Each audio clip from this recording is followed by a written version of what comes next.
জ্ঞাত আয় বহির্ভূত সম্পদ অর্জনের অভিযোগে দুর্নীতি দমন কমিশনের করা মামলায় ঢাকা মহানগর দক্ষিণ যুবলীগের সাবেক সভাপতি ইসমাইল হোসেন চৌধুরী ওরফে সম্রাটের কারাদণ্ড হয়েছে। মামলায় আলাদা দুটি ধারায় ১০ বছর করে মোট ২০ বছরের কারাদণ্ড দেয়া হয়েছে। ঢাকার বিশেষ জজ আদালত ৬ এর বিচারক জাকারিয়া হোসেন এ রায় দেন। দুদকের আইনজীবী তরিকুল ইসলাম বলেন, অবৈধ সম্পদ অর্জনের দায়ে তাকে ১০ বছরের কারাদণ্ডের পাশাপাশি ১০ লাখ টাকা অর্থদণ্ড করা হয়। এছাড়া মানি লন্ডারিংয়ের দায়ে তাকে আরও ১০ বছরের কারাদণ্ড, ১০ লাখ টাকা অর্থদণ্ড দেয়া হয়। তার অর্জিত অবৈধ সম্পদ রাষ্ট্রীয় অনুকূলে বাজেয়াপ্তের নির্দেশ দেওয়া হয়েছে। সম্রাট পলাতক থাকায় তার বিরুদ্ধে গ্রেপ্তারি পরোয়ানা জারি করা হয়েছে।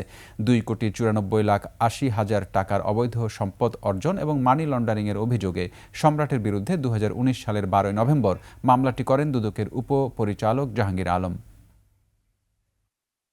আর ১০ লক্ষ টাকা জরিমানা করা হয়েছে এবং মানি লন্ডারিং আইন ২০১২ এর ৪-৩ ধারা ২ ধারা এবং ৪-৩ ধারায়